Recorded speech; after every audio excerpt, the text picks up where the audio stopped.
오늘은 그동안에 사진들 보여주는 그 사진들 중에서 오늘은 특별히 그 중동 지역의 우리 사역을 잠깐 나누려고 그래요. 중동 하면은 가장 센터되는 도시가 터키에 있는 이스탄불이에요. 이스탄불. 그 예전에 이스탄불을 성서적으로는 컨스탄티노플이라고 불렀잖아요. 우리 교회에도 이 이스탄불 쪽에 나가 있는 팀들이 있는데, 우리 교회 교인은 아니지만 타교회 교인이지만 우리 사역을 전적으로 하는 선교사님 부부가 계세요.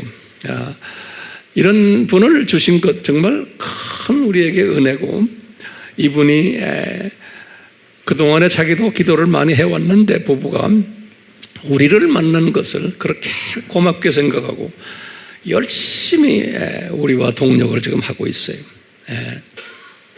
그분들의 사역을 잠깐 한번 보시는데요. 이 이스탄불은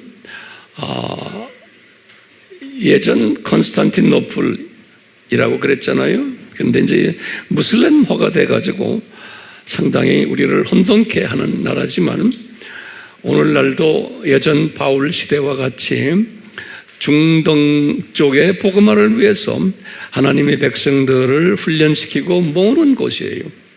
그래서 이 선교를 하는 세계의 모든 사람들은 중동 선교하면은 이 이스탄불에 거기에 초점을 맞추고 있어요.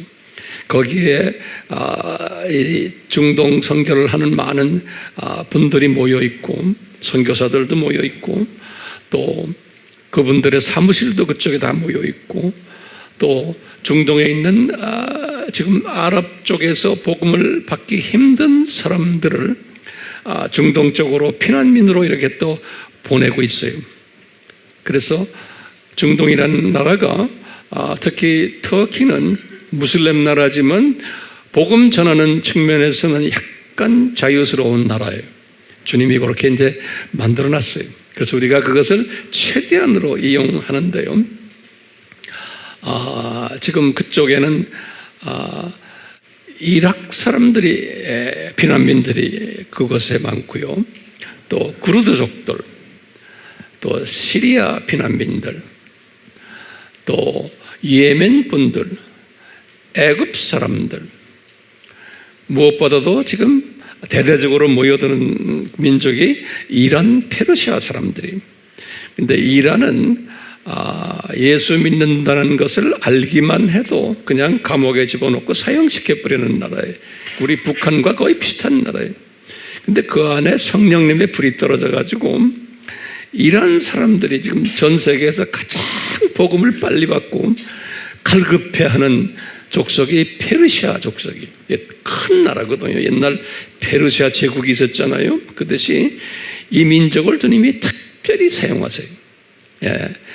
그러면서 이 페르시아라는 나라는 또 대표적으로 이스라엘을 가장 공격하며 이스라엘이란 그 나라를 없애려고 하는 그 악한 행동을 한다고 할까요? 이런 일에 앞장서는 나라가 또 이 민족인데, 그 안에 하나님의 백성들을 지금 많이 보내주고 있어요. 우리나라에도 여기 이제 온 분들도 있어서 우리 신학교에서 한 20명 정도가 우리 신학교를 졸업하고 지금 거의 다가 풀타임 사역들을 하고 있어요. 자, 이런 가운데 우리 문서 사역을 하고 있는데요. 특히 페르시아 언어로 우리의 그 문서들을 만들어서 2천 권이 아니에요. 3천 권, 4천 권씩 만들어서 5천 권씩 만들어서 이렇게 뿌리면은 중동 지역에서 여기저기에서 찾아오고 전화 오고 카톡이 오고 해서요. 더 보내달라고. 그래서요, 우리 지금 이 선교사님이 엄청 바빠요. 그러면서 좋아가지고, 너무나 좋아가지고요, 그냥 정신없이 뛰고 있어요. 이 부부가요. 이 부부 사진은 이제 좀 있으면 볼 거예요. 그래서 이분은 이 사무실에 우리 책들로 가득 차 있어요. 그래서 그걸 가지고 이 터키 지방 그 옆에 있는 아프가니스탄, 알바니아 그 주변 나라들 열심히 또 다니고 있어요. 참 감사해요. 얼마 전에 코비드 걸렸는데 다 이제 또 나았어요. 자, 저는 보니까 한번 사진으로 보시길 바라요. 이것이 뭐냐면요, 터키의 이스탄불에 가면은 기독교 서점이 2개가 있어요. 그러니까 그 이슬람 나라에 기독교 서점이 2개가 있는데 그 중 하나가 이 서점인데, 이게 대표적으로 가장 사이즈도 크고 한 서점인데, 우리 이 선교사님이 이제 김재욱 선교사님, 사모님은 영란 사모님이라고 우리가 부르는데요. 이분들이 이 책방에다가 한 3, 4년 전에 우리 책을 거기다 이제 올려놨어요. 그랬더니 이 책방 주인이 우리 책이 가장 제일 많이 팔린대요. 그렇다고 저를 보고 싶다는 거예요. 대부분의 책들은 미국 사람들 이름으로 되어 있는 책들이거든요. 그런데 동양 사람인데 이 책이 가장 잘 팔린다는 거예요. 그래서 제가 몇 년 전에 이스탄불 갔을 때 저를 꼭 보고 싶다고 그래서 제가 갔었어요. 책방 주인이 저를 아주 복은 좋아하는 거예요. 그래서 제가 주님 때문에 또 이런 대접을 받았어요. 그분 사진도 이제 보게 될 거예요. 그래서 책방에 들어가면 우리 책을, 그 앞에 지금 가운데 있는 책 라인이 전부 다 우리 책들이에요. 우리 책들이 터키어로도 되어 있고, 그 다음에 이란어로도 되어 있고, 또 아프가니스탄, 애굽, 아랍말, 시리아어, 이게 다 번역이 되어 있어요. 이 번역 작업이라는 게 보통 힘든 게 아니에요. 그 두꺼운 책을, 어려운 신학 서적을 그 다 번역을 하는 것이, 그게 우리가 누구 해주십시오 부탁하지도 않는데요. 현지인들이 자기네가 이 사명을 가지고서 자기네가 하는 거예요. 그래서 이 책들이 날개 돋듯 지금도 막 날아다니고 있어요. 그래서 그 장면, 책방 장면이에요. 그 다음에 사면 또 우리 봅시다. 이게 이제 우리 여러분들 눈에 읽지만 한글이 아니에요. 다 그 아랍 지역의 언어로 번역이 된 책들이에요. 그러니까 우리 AMI가 주님께서는요, 조그마한 우리 그룹이지만 전 세계를 휩쓸고 있는 이 문서로요, 또 이제 좀 있으면 보겠지만 USB 이런 것도 있죠. 이런 것들로 우리가 부탁한 것도 아니에요. 이분들이 자기네가 다 알아서 하는 거예요. 왜? 이 메시지가 중동을 깔아야 된다고 믿는 사람들이 자기네가요. 그러니까 성령님이 그렇게 하세요. 자, 이 책 보세요. 이게 이란어로 된 꼬릉꼬릉꼬릉한 우리 라면 같이 생긴 그런 언어들이죠. 예. 얼마나 감사해요. 이건 누가 시켜서 하나요? 자, 보세요. 그 다음에 이게 누구냐면 이 책방 사장님이세요. 터키 사람이에요. 근데 크리스찬이에요. 참 주님이 이렇게 남은 자들을 모아놓고 있어요. 이 사람이 그 어려운 무슬림 그 나라에서 기독교 책방을 하는 사람이에요. 저런 사람 꼭 있는 거예요. 참 기가 막히죠? 예. 그래서 이제 우리 김재욱 선교사님이에요. 이분 보통 분이 아니세요. 정말 저는 항상 주님께, 주님이 이 아들을 우리에게 주셔서 너무나 감사합니다. 이 아들이 아니면 우리가 아무리 복음을 전할래 해도 이거 안 돼요. 근데 이분은 그냥 만사 제쳐놓고 달리는 분이에요. 이 책들, 우리 책들에서 이제 이 사장님이 우리 책을 지금 세 권이죠?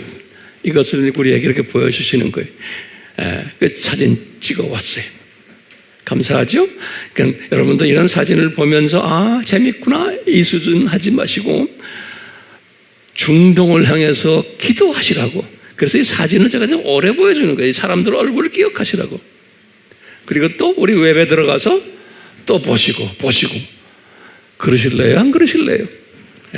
복 있는 사람은 그렇게 하세요. 복 없는 사람은 그냥 하나의 스토리로 복 빨아버려요. 엄청난 차이가 있어요. 그 다음에 보세요. 제가 그쪽 동네 가서 이게 지금 이스탄불에서 이 중동 지역의 각 지도자들이 각 나라 애굽부터 시작을 해서 요르단, 시리아 쪽, 여기 이란, 이락, 쿠르드족 거기에 지도자들 한국 선교사님들도 한 20여 명이 모였어요. 그래서 한 150명 정도가 이 세미나를 제가 몇 번 했는데요. 할 때마다 옆에 있는 이 통역하시는 이 터키 여자분은 터키에서 가장 영어 통역을 잘하는 엘리트 그룹이에요. 저 여자가. 그래서 웬만한 사람은 안 하려고 한대요. 뭐 예를 들어서 빌리 그레함 정도가 오면 탁 하고 하는 그런 그 목이 좀 곧은 여자 모양이에요. 근데 한 번 저하고 한 번 하고는 그 다음에 내가 가서 황 목사님과 할래 그렇게 자기가 하고 싶대요. 그래서 남은 가면은 나한테 절절절절 달라붙어서 내 통역을 아주 해요. 잘해요. 그러니까 이분이 발음이 좋으니까요. 프로로 하니까 아주 저도 편하고. 그래서 요 분을 위해서도 이제 기도하세요. 네, 우리의 좋은 파트너예요. 잠깐 요 사진 다시 한번 보여주세요. 거기에 지금요, 제가 이제 이렇게 영어로 하면은 여기에다가 터키 말로 쓰는 거예요. 터키 말로. 예, 터키 말로 쓰면은 그것을 화면으로 또 이렇게 비춰주고 요 시스템이 되어 있어요. 예. 그 다음에요. 여기 이제 세미나 장면이 보이죠? 이게 그리고 요 세미나 장면이고 우리 선교사님들이 한국 선교사님들이 자기 아이들 데리고 와서 뒤에서 지금 같이 노는 것도 그것만 아이들만 핸들하는 우리 또 선교사님 한 분이 그 선교사님이 어디에서 왔죠? 구브로가 어디죠? 구브로 사이프러스에서 사역하시는 여자 선교사님이 오셔서 이렇게 저희들을 또 도와줬어요. 이제 우리 책들이고요. 우리 이 선교사님이 이게 이 목회자 세미나가 여기저기에서 있을 때마다 우리 책들을 다 들고 가가지고 거기에서 판을 깔아놔요. 예. 그래서 이제 그런 일들을 많이 하고 있어요. 그 판 깔아놓는 거 하고 그 다음에 이것이 뭐죠? 이게 USB예요. 예, USB로 만들어서 또 이것을 중동 쪽으로 지금 하고요. 또 이것을 이제 메일로 이제 이렇게 보내는 책과 USB나 이런 걸 보내는 것들이에요. 이분 부부예요. 영란 사모하고 그 다음에 김재욱 노트에다 좀 적으세요. 예? 그 기도를 하세요. 김재욱 선교사님, 그 다음에 영란 사모님 이렇게 이 두 부부가 아주 보통 내기들이 아니에요. 참 감사해. 그러니까 주님께서요 이렇게 다 이렇게 하세요. 이렇게 저희들을 주님이 이렇게 지금 사용하고 계세요. 너무나 감사하고요. 앞으로도 계속해서 우리 AMI가 하고 있는 선교지의 소식을 전해드리려고 그래요. 도움이 되세요? 예, 도움이 되세요 하면 네 하면은 기도로 하셔야 되고 또 이제 감동이 오면은 저 문서 하는데 다 이 선교 기금이 필요해요. 그래서요. 우리 이제 이 유튜브를 통해서도 감동 있는 분들은 이렇게 헌금하셔서 우리가 이쪽에 이렇게 투자를 하면은 선교에 동참할 수 있겠죠. 네. 요즘 우리 뉴스를 보면은 신문이나 또는 우리 웹에 들어가서 한국에 돌아가는 정치 이야기들 또는 경제 이야기들, 사회 문제들 이렇게 보면은 하나같이 살맛 안 나죠? 그렇죠? 우리가 아무리 말씀을 이렇게 접해도 말씀 속에 있다가 또 세상 뉴스를 보면은 또 말씀 다 까먹는 거예요. 예. 그렇게 되게 돼 있는 게 우리 삶이에요. 그렇기 때문에 이 세상 뉴스를 너무 자세히 보려고 들지 마세요. 그냥 제목만 보세요. 말씀을 자세히 봐야지요. 저는 그냥 제목만 봐요. 제목만. 예. 왜? 세상이 이렇게 돌아가게 돼 있어요? 안 되어 있어요? 그러면 되어 있어요 라고 보기 때문에 그래요. 우리가 거의 되어 있다는 것을 공부하는 것이 매주마다 우리가 말씀 공부하는 거예요. 그러면요, 더 성서적으로 말하면 이 시대가 무슨 시대입니까? 그러면 뭐라고 우리가 대답해야 돼요? 산고 시대입니다. 이렇게 우리가 대답해 줘야 돼요. 예, 이 부분은 우리가 하나하나 정리를 좀 합시다. 산고 시대입니다. 이렇게 우리가 대답을 해주는 거예요. 주변 우리 형제 자매들에게. 세상이 왜 이렇게 시끄럽고 영 마음에 안 듭니다. 이건 뭐 말세입니다. 그럴 때 이 시대는 산고 시대입니다. 이렇게 대답을 해 주셔야 되는 거예요. 그러면 이제 이걸 또 정리하는 거예요. 자, 그러면 산고란 뭡니까? 그러면 예수님이 하신 말씀이거든요. 산고란 단어는요, 마태복음 24장 8절에서 예수님이 하신 말씀이에요.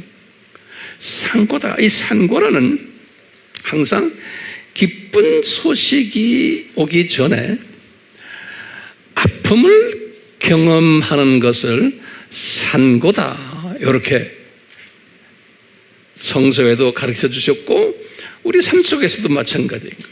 그렇기 때문에 이 기쁜 소식이 도대체 뭡니까? 그러면 우리는 뭐라고 대답해야 돼요?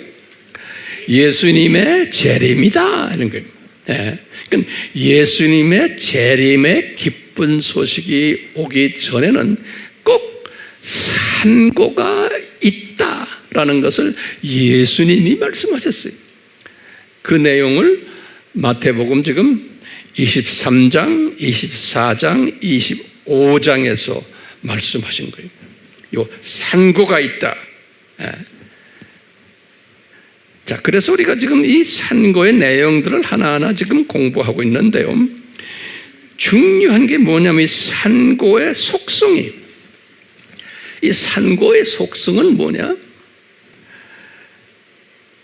아기가 나오기 가까울수록 더 심한 거예요. 예. 더 심한 거예요. 더 심한 거예요. 그러니까 앞으로 예수님의 재림이 가까이 있을 때, 가까울수록 산고가 더 심하게 되게 되어 있는 거예요. 그러니까 우리가 그걸 알고 있어야 되는 거예요.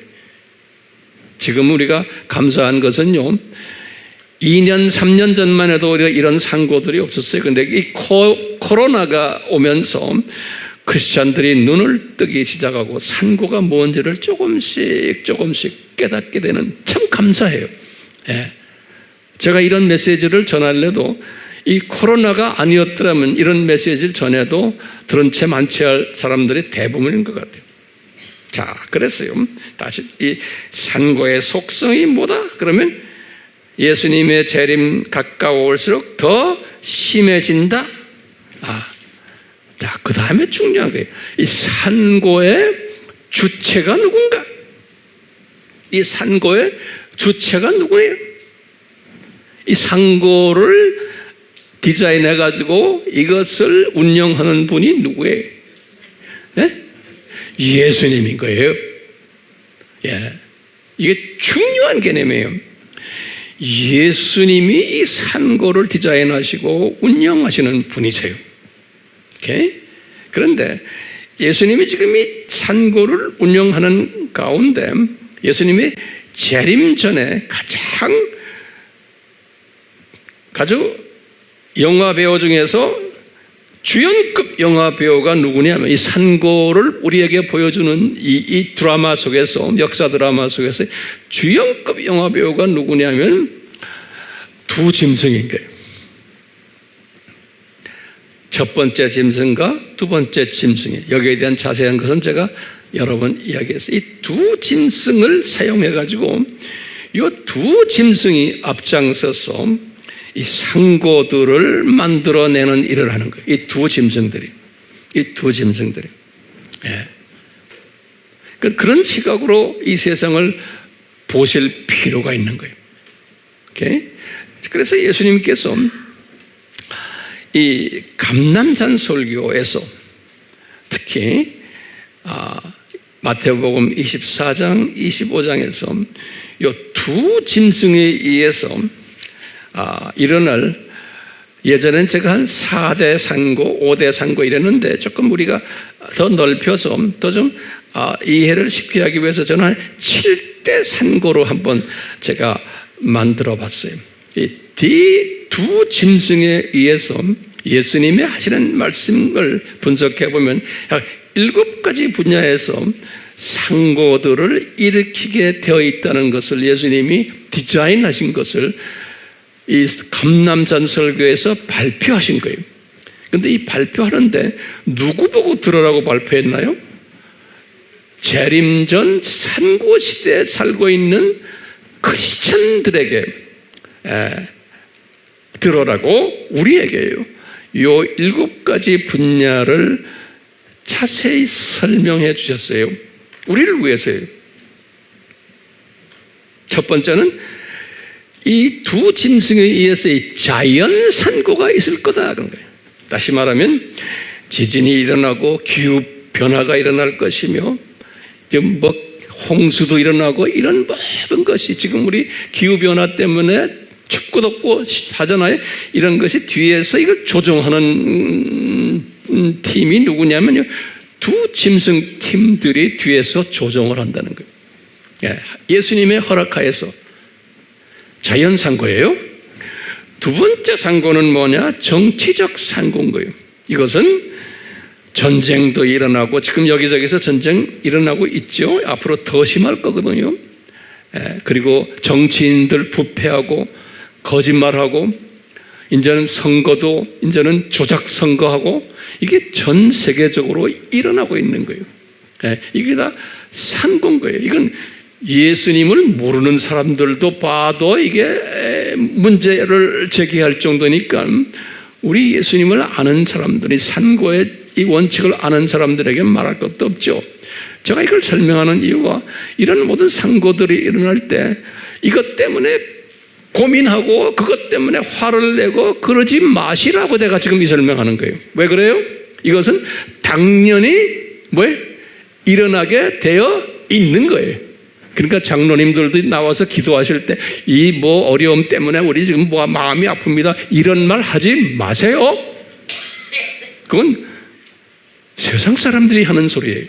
우리는 이 산고가 더 심하게 앞으로 일어날 것을 기대하면서, 이 상고 시대에 우리가 예수님을 더 사랑하고 예수님이 우리에게 부탁하신 것을 더 잘하도록 도와주십시오, 이렇게 나와야지. 상고 가지고 어렵습니다 이런 말 하는 사람들이 있어요. 목 장로님들이 기도하는 걸 보면 내가 그냥 한번 가서 주고받고 싶어요.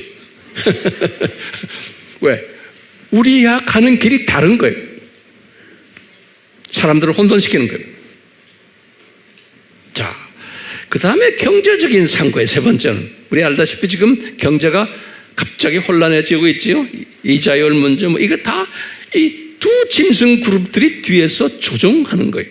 이제 제가 때가 되면 아주 자세히 제가 이제 설명해 드릴 거예요. 아직 때가 안 됐기 때문에 제가 설명 안 해요. 그 다음에 첫 번째가 자연상고, 정치적 상고, 경제적 상고, 그 다음에 소위 보건, 우리의 이 보건이라고 그러죠? 병, 질병 상고, 전염병 지금 일어나는 거 있죠? 앞으로 이것이 점점 더 심해질 거예요. 전염병 산고, 다 이렇게 예수님이 말씀하셨어요. 다섯 번째로는 사회적 산고예요. 이 사회가, 예수님이 그래서 영어로는 lawless, 법이 없는, 한국말로는 불법이라고 그랬어요. 법을 만들어 놓고 법을 지키지 않는 사회가 된다는 거예요. 그러니까 세상 사람들도 봐도 이게 불법이에요. 그러니까 우리가 볼 때도 이 불법이 성하게 되어 있어요. 그러니까 그걸 가지고 속상해하지 마시기를 바라요. 근데 이제 속상해하는 분들 계시죠? 우리 기독교인들 중에서 속상해하면서 우리 팀들 중에 한 번 내가 이야기는 안 하지만 이걸 가지고 그냥 열심히 지금 웹에 올리는 분 계시잖아요. 그런 분이 필요한 거예요. 왜냐? 이 사회가 이렇다는 것을, 이것을 논리적으로, 이성적으로, 지적으로 이것을 우리에게 폭로해주는 또 사람이 필요한 거예요. 예, 그래서 이런 폭로를 해주지만 폭로했다 그래서 이것이 해결되는 거예요? 아니에요. 예, 해결되지 않게 되어 있어요. 더 심하게 갈 거예요. 그것 때문에 마음 아파하지를 마시기를 바라요. 자, 이 사회를 변화시키려고 그러고 지금 우리나라가 지금 공산화가 되는데, 사회주의화가 되는데 이거 없앱시다 하고 없애자고 소리 지르고 그것이 나쁘다는 것을 외칠 수는 있지만, 내가 외친다고 해서 이 사회가 내가 원하는 깨끗한 비공산주의 사회가 될까요? 안 되게 돼 있는 거예요. 왜냐하면 산고 때문에 그래. 하나님이 지금 디자인하신 쪽으로 지금 가고 있는 거예요. 예. 그러니까 그렇다고 해서 하지 말아요. 항목사 안에 나쁘다는 거는 이야기하고 거기에 대해서 우리가 소리 질러야 되지만, 이것을 내가 소리 질렀기 때문에 이것이 변화가 된다라고 생각하시면 안 되는 거예요.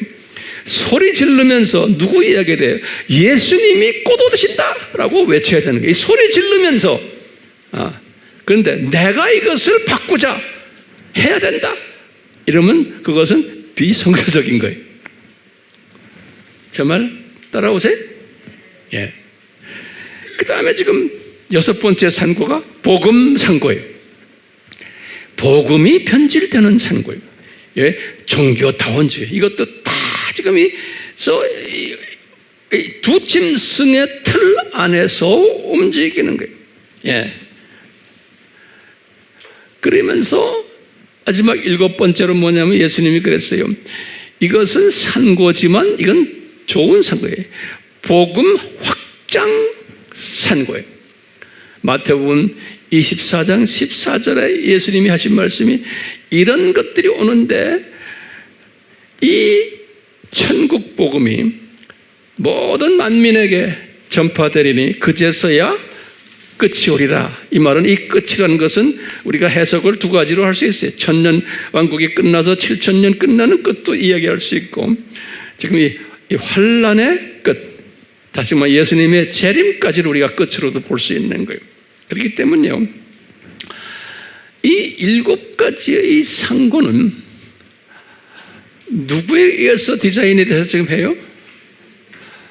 예수님에 의해서 디자인돼 가지고 지금 이게 지금 움직여 나가는 것이에요.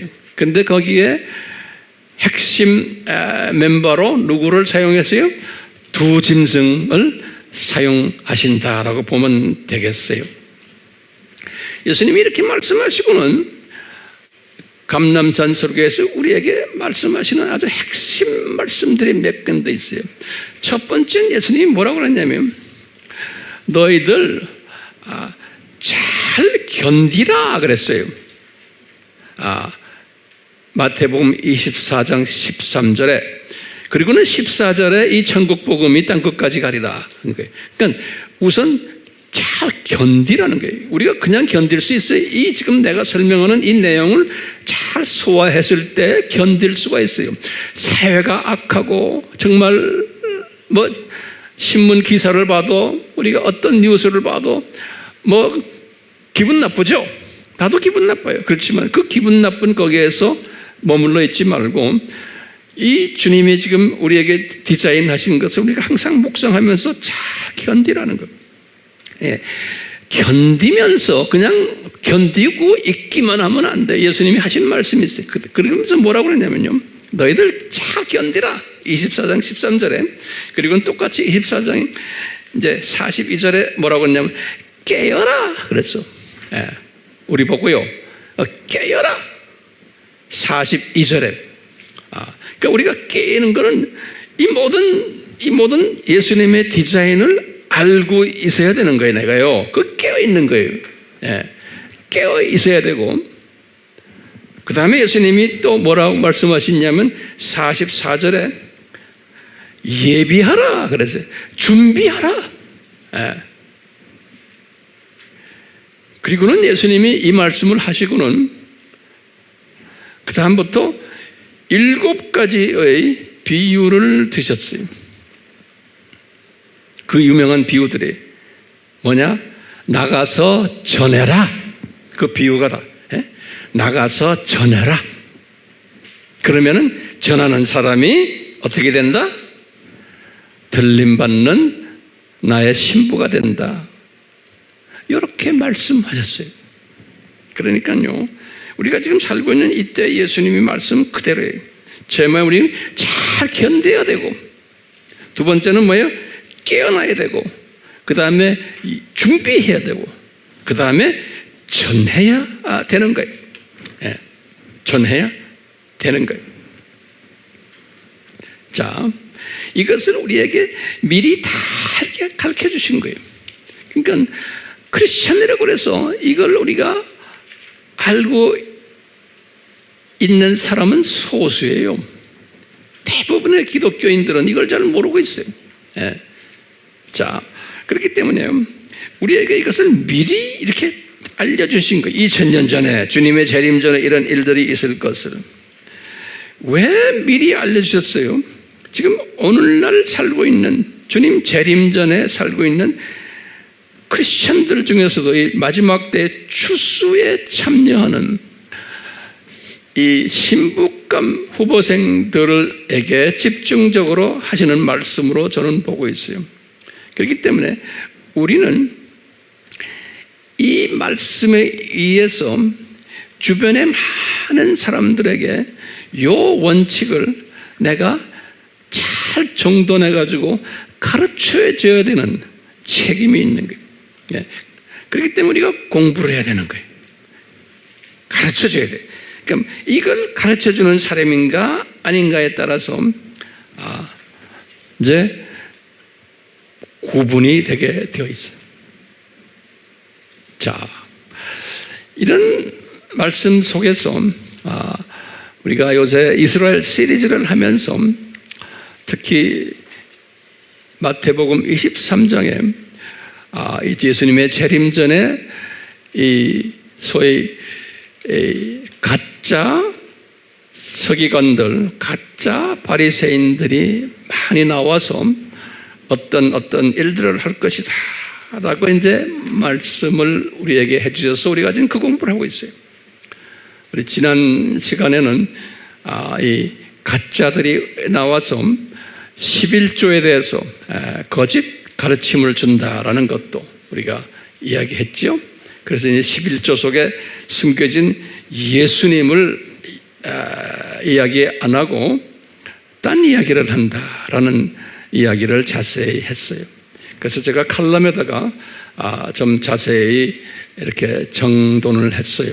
이제 우리 교인은 아니지만 외부에서 우리 영상에 접하는 분들은 우리 꼭 칼럼을 참조해 주시면 도움이 될 것 같아요. 자, 오늘 말씀은 거기에 이어서 지난주에는 11조에 관한 가르침이었는데 오늘 말씀은 예수님 재림 전에 이 영적 지도자라고 하는 소위 가짜들이 이 기독론 중에서도요 중요한 구원론에 대한 속히는 일들을 집중적으로 할 것을 우리에게 아주 자세히 설명해 주고 있어요. 이 구원론은 뭐라고 한마디로 말하면 되냐면 구원론은요 예수님의 보혈론이에요. 예수님의 피에. 지금부터 이 말씀을 잘 정리하세요.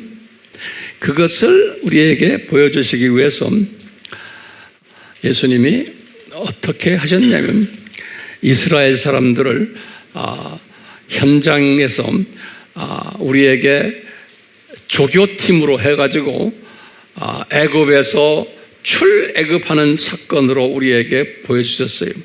그러니까 이스라엘 사람들이 조교팀이 돼가지고 그래서 출애굽을 할 때 아주 중요해요. 여기 6월절 사건이거든요. 출애굽이요, 6월절. 그때 여기 이제 이걸 잘 정리해 주시기를 바라요. 이 출애굽을 할 때 순서가 있어요. 출애굽할 때 첫 번째 순서는 뭐냐면 이스라엘 사람들에게 너희들 1년 된 흠없는 수컷, 내가 칠판에다 적지 않습니다. 그럼 여러분은 노트에 꼭 정리하세요. 양을 준비해 가지고 이제 출애굽기 12장 5절에 양을 준비해서 요 양을 이제 죽여라 그랬어요. 예. 그래가지고 그 다음에 뭐냐면 죽여서 그 다음에 죽냐요. 그 다음에 이제 6절에 뭐라고 그랬냐면 그 피를 집에 문설주와의 기둥에다가 발라라 그러는 거예요. 피를 발라라는 거예요. 예, 우선요. 그 피를 발라라는 것은 나중에 이제 예수님께서 천사들과 함께 공격할 때 그 피가 없는 집은 애굽 사람들 집이죠. 첫 태생이 다 죽었어요. 이 말은 뭐냐면 그 피가, 그 어린 양의 피가 우리를 죽음에서 보호시킨다는 거예요. 그 피가요. 그러니까 구원론에서의 예수님의 보혈을 지금 이야기하는 거예요. 우리가 예수님의 보혈로 커버가 돼야지만 우리가 저주에서 구원받을 수 있다는 거예요. 그러니까 이 피가 기독교의 핵심인 거예요. 예수님의 피가. 예. 피를 그래서 발라라. 그래서 피가 기독교의 핵심 구원 요소예요. 예수님의 보혈이. 그 다음에 피를 바른 다음에 이제 너희들 그 피 바른 그 집 안에서 식구들끼리 이제 6월절 음식을 먹으라는 거예요. 오케이? 근데 6월절 이 음식이 첫째가 뭐예요? 고기 먹죠? 고기 먹죠? 예수님의 살이에요. 고기 있죠? 그 다음에 뭐예요? 무교병이죠? 고기나 무교병은 다 예수님의 살을 의미하는 거예요. 그 다음에 쓴 나물과 같이 먹으라고 했어요. 쓴 나물. 여기 굉장히 중요한 개념이에요. 이미 이 사람들은 구원을 피에 의해서 이미 보호받고 하나님의 자녀로 구원받았어요. 피에 의해서. 그런데 그 구원받은 사람들이 모여가지고 너희들은 6월절 음식을 먹으라는 거예요. 그래서 이 고기, 무교병 이건 다 예수님의 살을 이야기하죠. 이건 뭘 의미해요? 하나님의 말씀이에요. 하나님의 말씀. 이 떡은. 예? 그리고는 이 쓴 나물은 왜 쓴 나물을 먹으라 그러냐? 이 쓴 나물은 독소를 제거하는 나물이에요.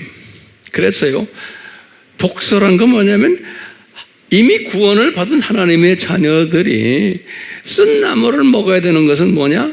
우리의 매일매일 짓는 자범죄들이에요. 우리의 죄들을 씻어내는 거예요.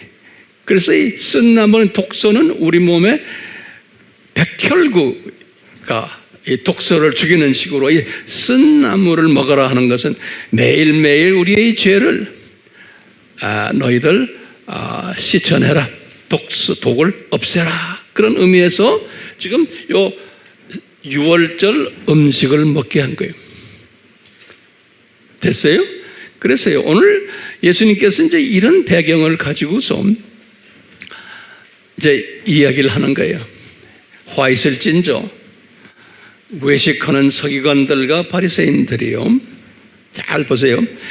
잔과 대접의 겉은 깨끗하되 그 안에는 탐욕과 방탕으로 가득하도다. 이렇게 예수님 말씀 굉장히 해석하기 힘든 말씀이에요. 그 다음에 보세요. 소경된 바리새인들아 너희는 먼저 그 안을 깨끗게 하라. 그리하면 겉도 깨끗게 되리라. 이 말씀을 하셨어요. 오늘 제가 이 말씀을 잘 풀어드리려고 그래요. 준비됐어요? 그러니까 여러분들 이걸 오늘 소화를 잘 하셔가지고 꼭 주변 사람들과 나누시기를 바라요. 나누지 않으면 무슨 소용이 있어요? 네, 자기 혼자만 알고 있으면 아무 소용없어요. 예수님이 나중에 우리를 만났을 때 대차대조표를 여시고는 계산하실 거예요. 너희들 이렇게 정성 들여서 배워놓고는 너희들 어떻게 했느냐?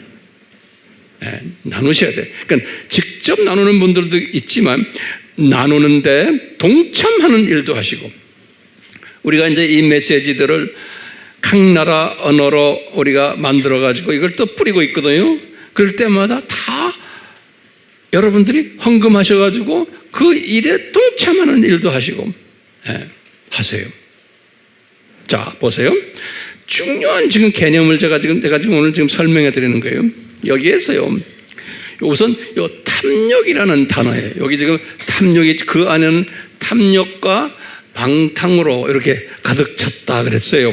그래서 우리나라 성경도 그렇고 영어 성경도 그렇고 요 두 단어들을 시원하게 번역을 못했어요. 그래서 제가 원어를 제가 여러분들에게 이제 보여주는 거예요. 헬라 말로 탐욕이란 단어는 요거 하르파게라고 하르파게 그러는 거예요. 하르파게. 요 하르파게란 뜻은 요 비슷한 단어가 하르파조라는 단어가 있어요. 하르파조. 이 하르파조라는 단어는 헬라 말로 우리 말하는 휴거 받은다 할 때 휴거라는 단어가 하르파조 그래요. 이런 단어에 익숙해 듣는 분들도 계실 거예요. 하르파조 그러면 휴거라는 뜻이야. 휴거라는 뜻은 뭐냐면 그냥 우리 진공청소기로 꽉 잡아당기는 거예요. 그래서 그 말까지도 좀 적어놓으세요. 진공청소기 이런 말까지도요. 모든 예화들을요.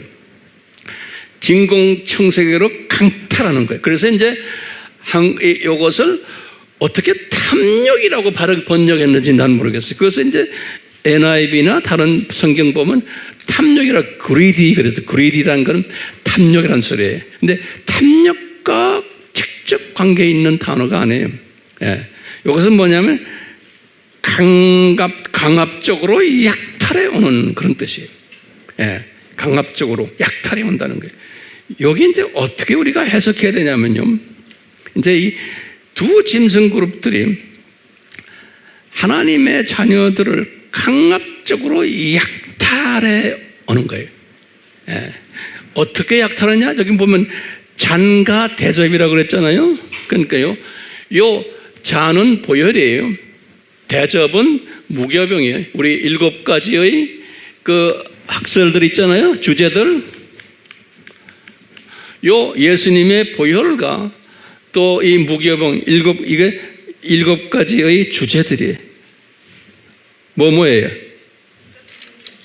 상조 목적론, 기독론, 성결론,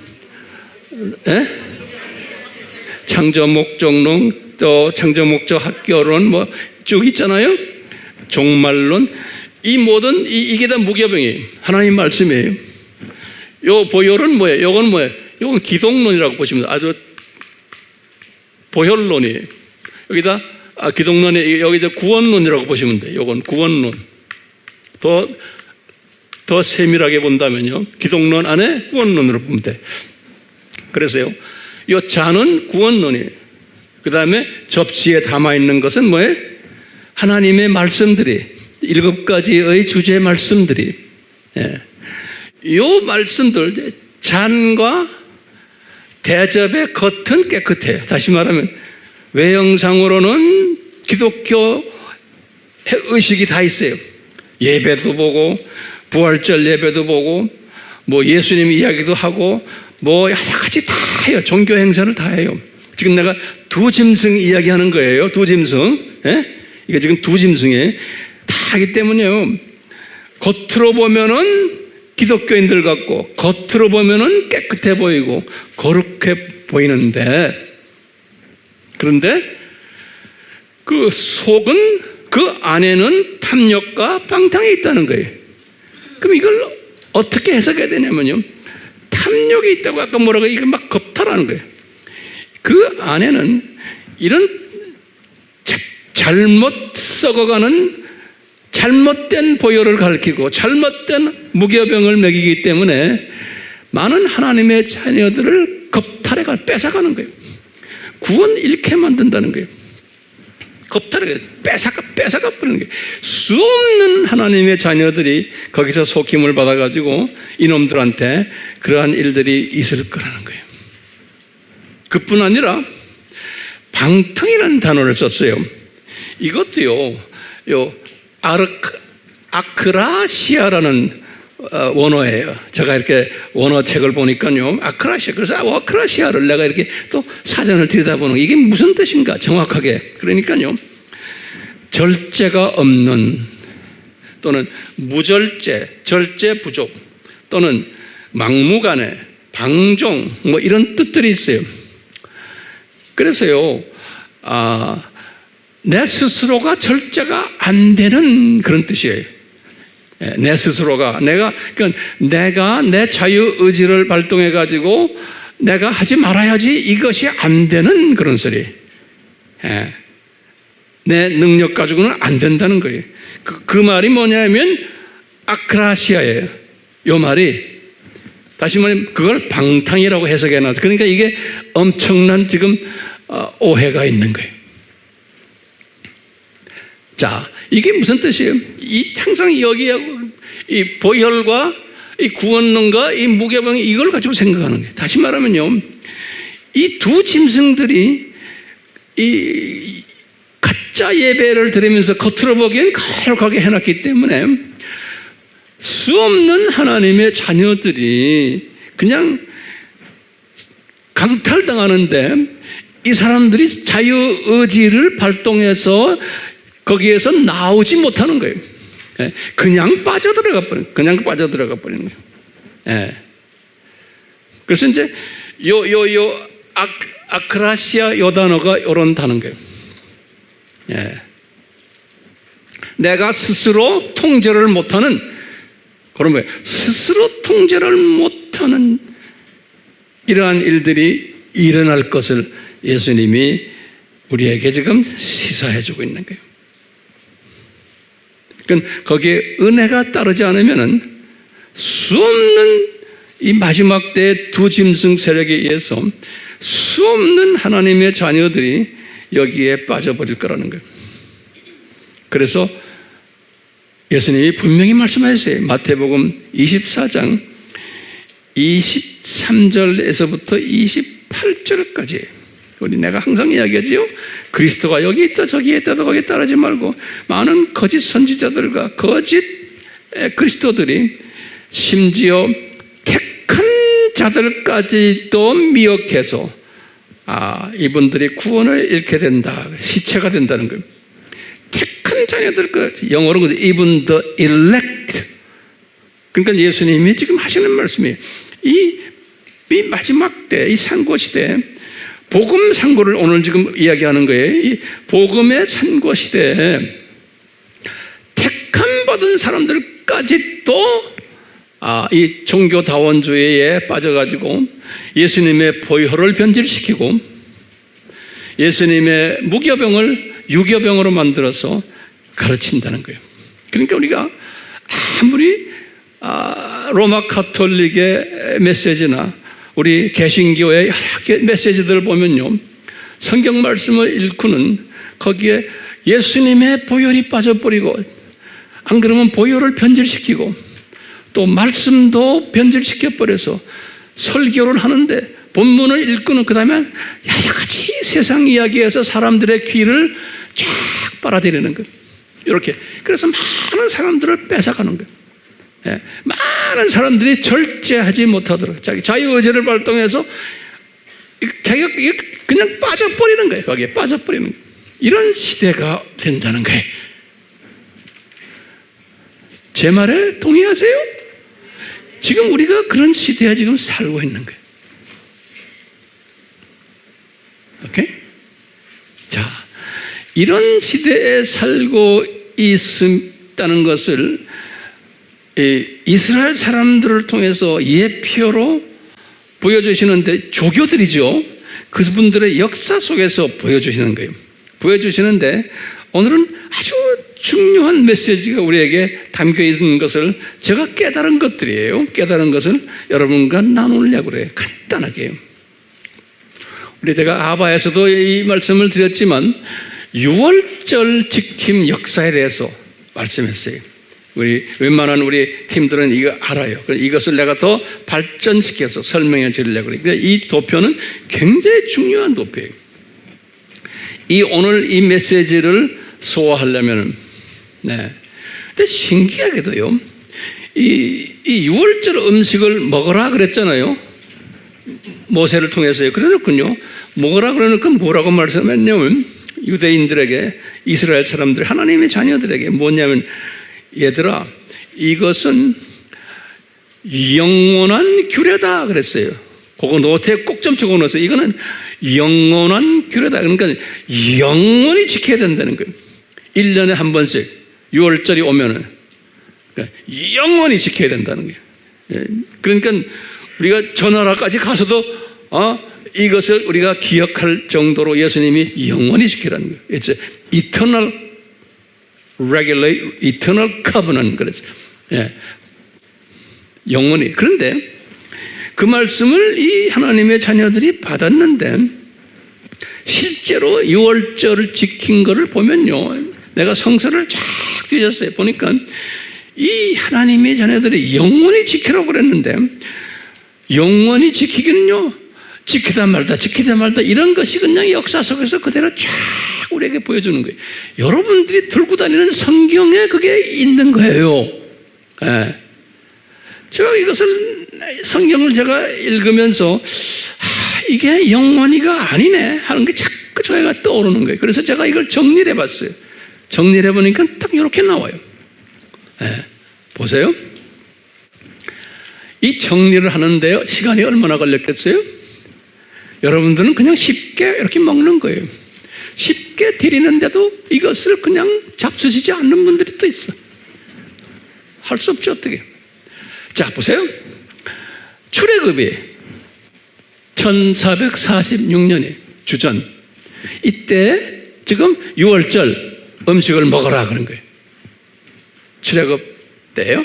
그런데 음식을 여기 출애굽기 12장 1절에서 17절. 그런데 그래서 이분들이 지금 이제 출애굽이 돼가지고 광야로 들어왔어요. 광야로 들어와가지고요, 그 다음 해 주전 1445년이 다음 해 광야에서 지켰어요. 6월절을. 여기 보면 민수기 9장 1절에서부터 5절에 보면 그랬어요. 딱 지켰어요. 아주 기가 막히게 딱 지켰어요. 지켰는데, 그리고는 그때부터 시작을 해서 여호수아가 요단강 건너서 길갈에 도착할 때까지 안 지켰어요. 그러니까 39년 동안 이 구원받은 하나님의 자녀들이 이 6월절 행사를 안 지켰어요. 네. 이게 이상하지 않아요? 구원받은 하나님의 자녀들인데 영원히 지키라고 했는데, 모세도 그걸 분명히 들었고, 근데 모세까지도 안 지킨 거예요. 예. 요 기간 동안, 요 기간. 그리고 요 기간에 하나님의 자녀들인 이스라엘 사람들이 어떤 모습이었어요? 이 유월절을 지키지를 않았기 때문에 이분들은 거기다 좀 하나씩 좀 적어보세요. 이분들은 구원을 받았는데도 애굽에서 구원에 대한 감사가 없었어요. 유월절을 지키지 않았기 때문에 그래요. 그 다음에 구원에 대한 감격도 없었어요. 그리고 이 사람들이 애굽을 동경했어요. 이 세상을 동경했어요. 뿐만 아니라 애굽의 신인 아피스 신이라고 그러죠. APIS 황금소죠. 애굽의 신인 황금소를 섬기면서 이 황금소가 우리를 구원했다라고 그분들이 믿고 계셨어요. 출애굽기 32장에 보면 아론까지도 그렇게 믿고 있었던 거예요. 아론까지도. 그러면 이렇게 우리가 보는 게 이분들이 영적 유아들인 거예요. 금방 태어난 거예요. 애굽에서요. 그래서 하나님의 자녀로 영적 유아들이 이 모습을 그림자로 우리에게 보여주는 게 신약 때의 기독교인들의 모습을 보여주는 거예요. 이분들이 조교가 돼가지고 창조목적학교의 조교팀으로 보여주는 거예요. 그래가지고 이분들이 영적 유아들 또는 썬데이 크리스천의 모습을 보여주시는 거예요. 신약시대의 기독교인들이 대부분이 이렇게 할 것을, 유월절 음식도 잡수지지 않고 구원의 감사도 없고 그냥 구원받은 사람들이, 썬데이 크리스천들이 11조는 말할 것도 없고, 그것을 우리가 익명의 기독교인들 이렇게도 우리 이야기하죠. 익명의 기독교인들 여러 가지 표현 썼죠. 이런 모습들이 요 40년 출애굽에서 요 길갈에 들어갈 때까지의 모습을 우리에게 이스라엘 사람들이 조교팀을 해서 우리에게 보여주신 거예요. 그런데 가장 중요한 게 뭐냐면 유월절 음식을 아예 먹지를 않은 거예요. 먹지를 않은 거예요. 변화시킨 것도 아니고 먹지를 않은 사람들. 다시 말하면 이 구원론이 약하고 없고, 그 다음에 7대 주제에 대해서도 거의 모르는 사람들이 하나님의 자녀들인데, 그런 사람들 많아요, 안 많아요? 많죠. 자, 그러다가 이제 여호수아 때가 돼가지고 여호수아가 성령님의 감동에 의해서 길갈에 도착했을 때, 길갈 도착한 길갈에서 딱 도착하자마자 성령님이 여호수아에게 너 유월절 지켜라 그런 거예요. 그래서 이 가나안 땅에 도착하자마자 유월절을 지킨 거예요. 그러니까 39년 만에 지키는 거예요. 그래서 이걸 지킨 이야기가 여호수아서 5장 10절에 그렇게 기록되어 있어요. 여호수아서 5장 10절에. 그러니까 이분들이 이제 지켰는데 그 지키는 그걸로 인해서 영적 파워가 생겨가지고 여리고성을 정복하는 이야기가 그 다음에 따라 나오는 거예요. 영적 파워가 생겨서. 그러니까 예수님의 보혈과 그 만나를 통해서, 그리고는 이 쓴 나무는 뭐예요? 자기네의 죄를 고백하고 죄 씻김을 받는 그 원죄가 아니에요. 자범죄를 고백하는, 이렇게 하고 있다가 이분들이요 691년 동안 지키질 않았어요. 그 후부터. 그래서요 이 유대 왕국이 남쪽 북이스라엘이 아니에요. 남유대 왕국이, 북이스라엘은 아예 지키지도 않았고요. 남유대 왕국이 우리 유명한 13대 히스기야 왕 때 1년에 주님이 이분에게 은혜를 베푸셔서 이분이 지킨 거예요. 히스기야 왕은 주전 715년에서 686년 왕노릇한 분인데 히스기야 왕 1년에 지켰다 보니까 715년에 주전에 지킨 거예요. 그러니까 여기와 여기를 비교해 보면 691년간 지키지를 않은 거예요. 신기하죠? 그게 어디에 나옵니까, 황 목사님? 그러면 여기에 역대하 30장 15절에서 22절에 그렇게 기록되어 있는 거예요. 이걸 찾으려면 힘들죠? 예, 제가 지금 하나하나 소중한 메시지들을 지금 드리는 겁니다. 예, 고맙게 생각하세요. 그런데 그냥 끼고만 있고 말하는 사람들 그냥 군밤을 한번 주고 싶어요. 예. 자, 그러다가 93년 동안 또 안 지켰어요. 그러다가 그 유명한 16대 유다 요시야 왕 18년에 하나님의 말씀은 너무나 기가 막혀요. 정확해요. 18년에 지켰다 그랬어요.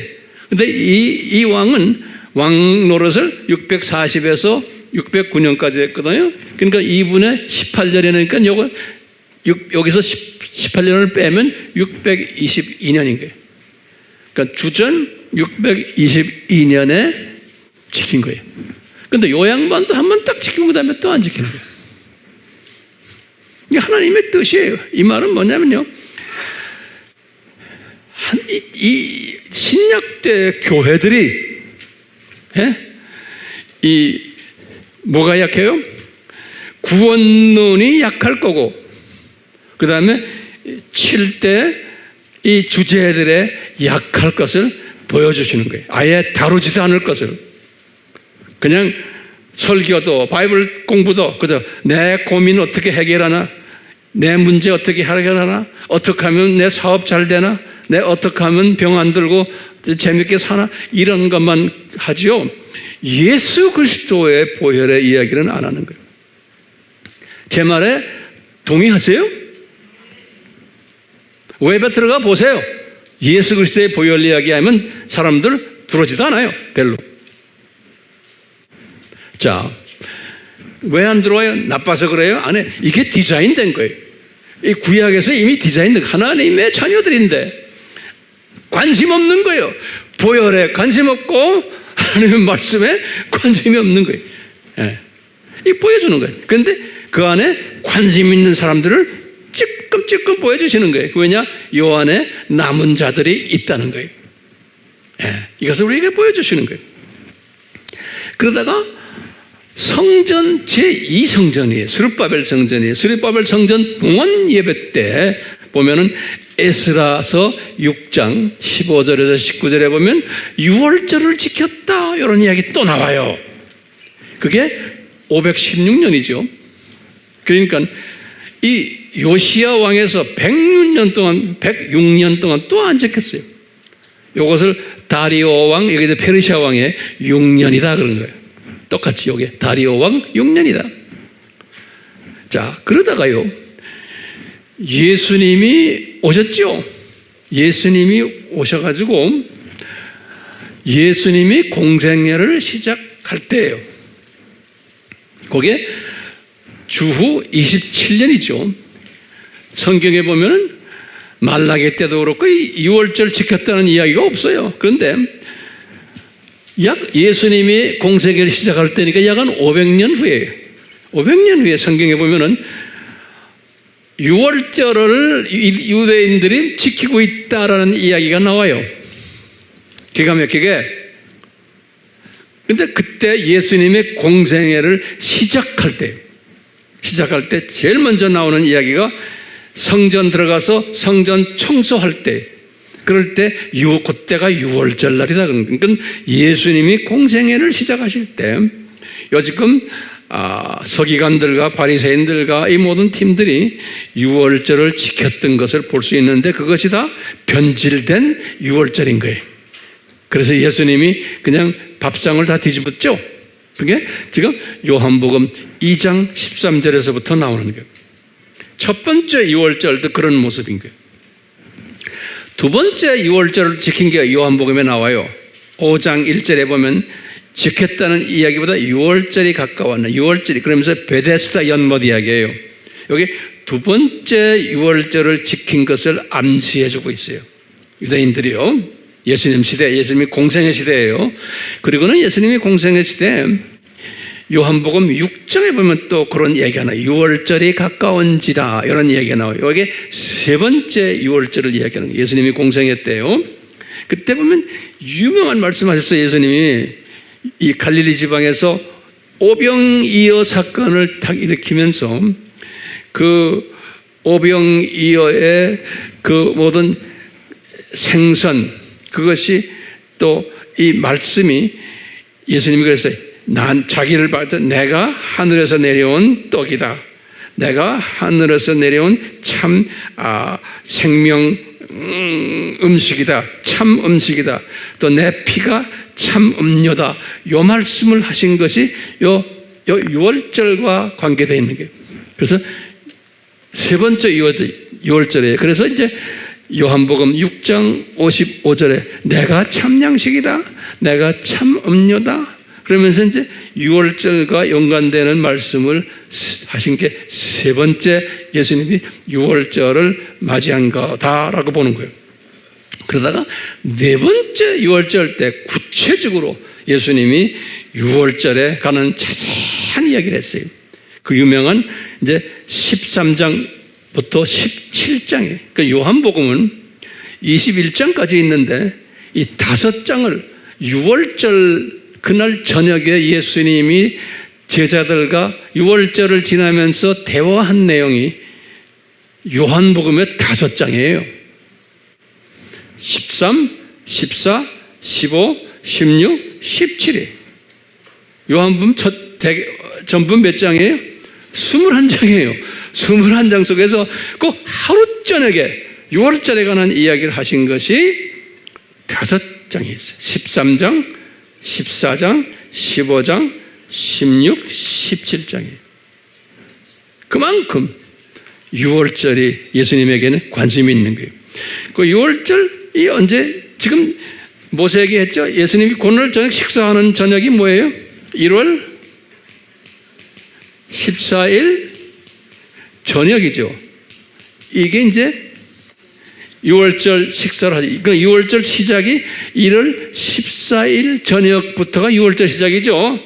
여러분도 우리가 7절기 다 공부했잖아요. 이런 기초 공부가 없는 사람에게는 힘들어요. 1월 14일 저녁에 지금 이 성만찬 하신 6월절 만찬 하신 거예요. 이날 여기 저녁에 이거 딱 끝나시고는, 그리고 예수님이 6월절 끝나시고는 이제 십자가에 죽으시기 위해서 이제 잡히는 장면이 6월절 끝나고, 그래서 정확하게 예수님의 디자인대로 아침 9시에 십자가에서 죽으신 거예요. 정확하게. 그러니까 요 때가 언제냐? 어린 양을 저기 지금 잡는 때 똑같은 거예요. 어린 양을 잡아라 그랬잖아요. 그 잡는 고개 딱 요건 거예요. 그리고는 예수님께서 여기 요한복음 19장 18절에 예수님이 십자가에 달렸다가 오후 3시에 19장 30절에 예수님이 숨을 거두는 장면이에요. 네. 그러니까 모세에게 이것을 6월절을 지켜라 그래 놓고는 이제 구체적인 방법론까지 다 말씀하시고는, 그리고 이 6월절을 하나님의 자녀들이 잘 안 지킬 것을 이 디자인 하시고는 이것을 연극 무대로 우리의 눈높이로 쫙 보여주신 거예요. 왜 그러냐? 이게 신약 시대에 하나님의 자녀들이 이 예수님의 보혈에 대해서도 잘 훈련 안 될 것이고, 기독론 또 모든 7가지의 그 주제들에 대해서 훈련이 안 될 것을 다 미리 보여주신 거예요. 그러시면서 예수님이 이 이스라엘 사람들을 통해서, 이스라엘 시리즈거든 지금요, 이 이스라엘 사람들을 통해서 이것을 실제적으로 1500년 동안 보여주신 거예요. 보여주시고는 본인이 직접 이 4번의 이 6월절을 지키게 하시면서, 4번이라는 뜻은 뭐예요? 구체적으로 준비된 살한 숫자죠.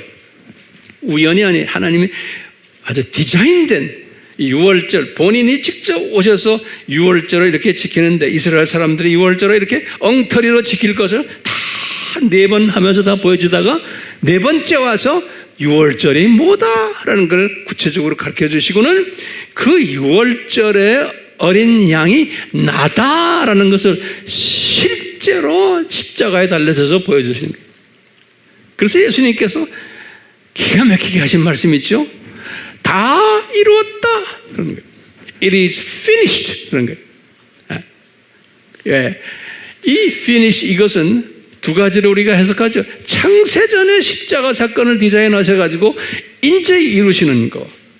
또 좁은 의미에서는 요 6월절 저녁을 먹어라 모세에게 한 그때부터 시작해서 지금까지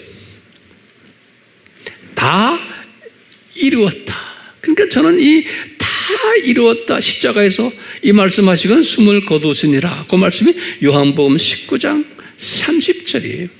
그러니까요, 이 천지를 창조하시고 천지를 운행하시는 이 엄청난 권력자인 이 절대자인 이분이 우리에게 창조 목적의 중요성, 절대성을 가르쳐 주기 위해서 하나님의 자녀들에게 이렇게 디자인하셔가지고 이스라엘 사람들을 조교로 만들어가지고 주님께서 이 일을 벌리게 다 하시는 거예요. 그것을 우리가 지금 이 도표로 쫙 본 거예요.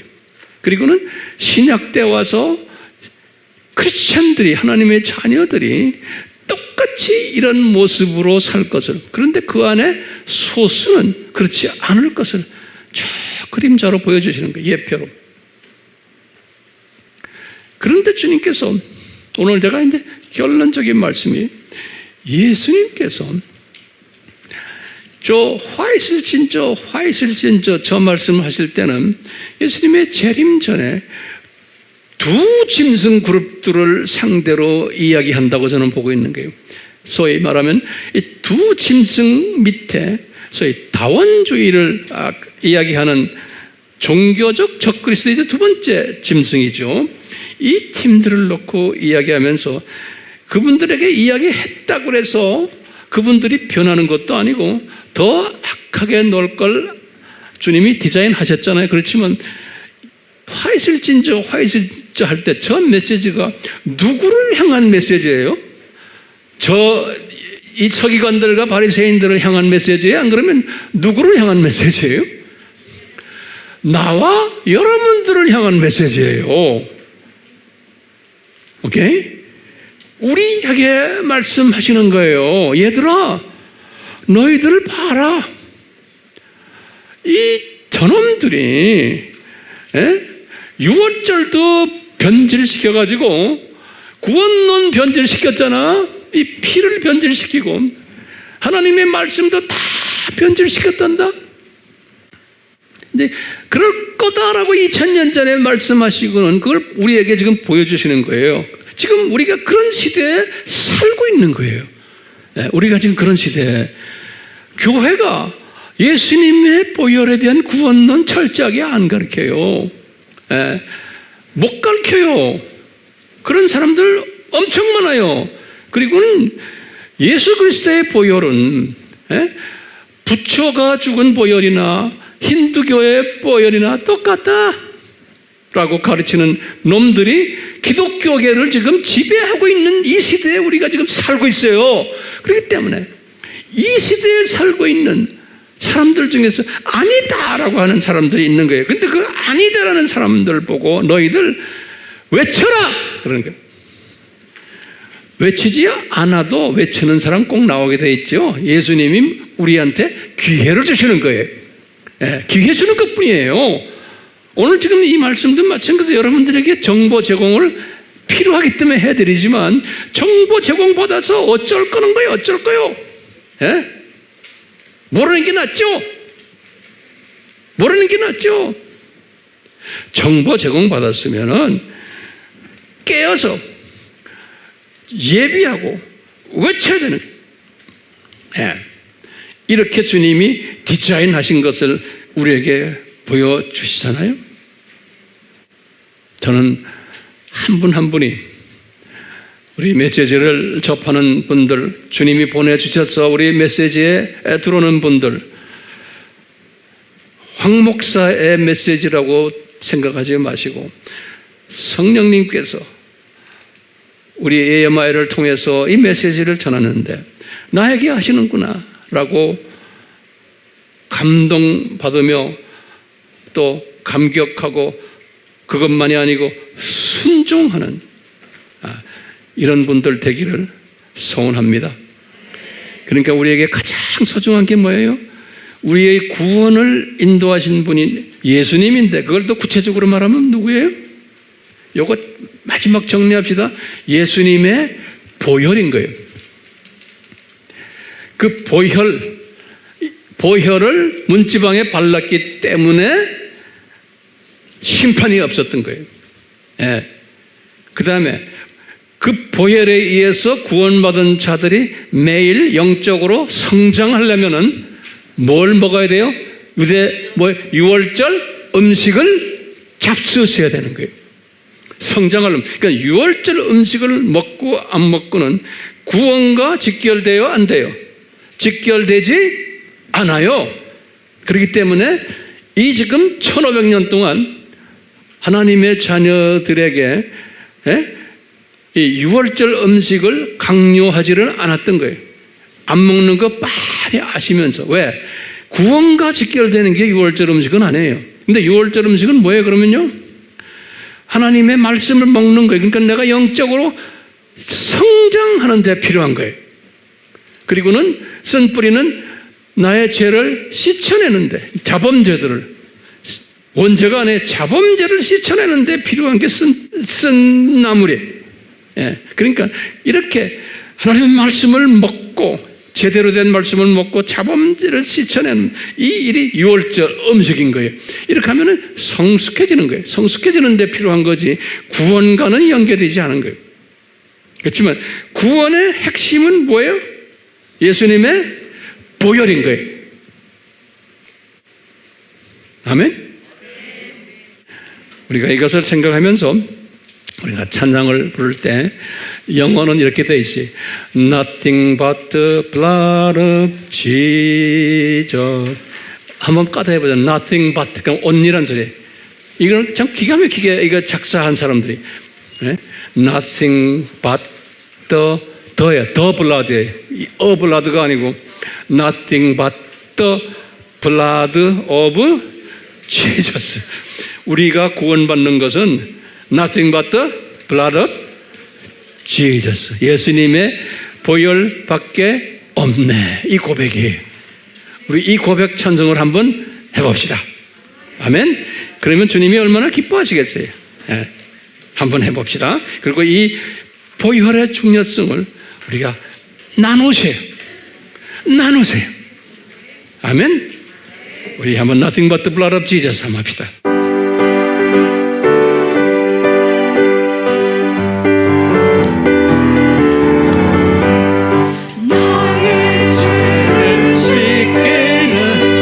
예수의 흘린 피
우리 한번 간단히 정리해 보면요, 오늘날 이 두 짐승, 특히 두 번째 짐승이 속해 있는 소위 종교다원주의를 이야기하는 소위 선생님들, 목회자들, 신학자들이, 그분들이 전하는 게 뭐냐면 이 구원론을 변질시키거나 약화시키는 거예요. 그렇죠? 또 이 무교병을 유교병으로 만들어서 가르치는 거예요. 그런데 이 가르침 속에 예수님이 말씀하셨잖아요. 이 가르침이 얼마나 파워가 있냐면 그냥 진공청소기가 빨아들였듯이 사람들이 그냥 말려 들어가 버린다는 거예요. 네. 그렇기 때문에 우리가 능력은 없지만 거기에 빨려 들어가는 사람들을 잡아다가 우리가 가지고 있는 진공청소기로 뽑아내야 된다는 거예요. 그것이 가능한지 안 가능한지는 주님께서 하시겠지만, 그런 행동을, 그런 안타까움을 가지고 그런 것을 하는 사람을 주님이 이뻐하신다는 거예요. 네. 듣든 안 듣든 합시다. 삼위 하나님, 우리에게 이런 우리가 반대로 진공청소기 역할을 하는 그러한 복된 자들 되도록 예수님의 이름으로 간구하옵나이다. 아멘.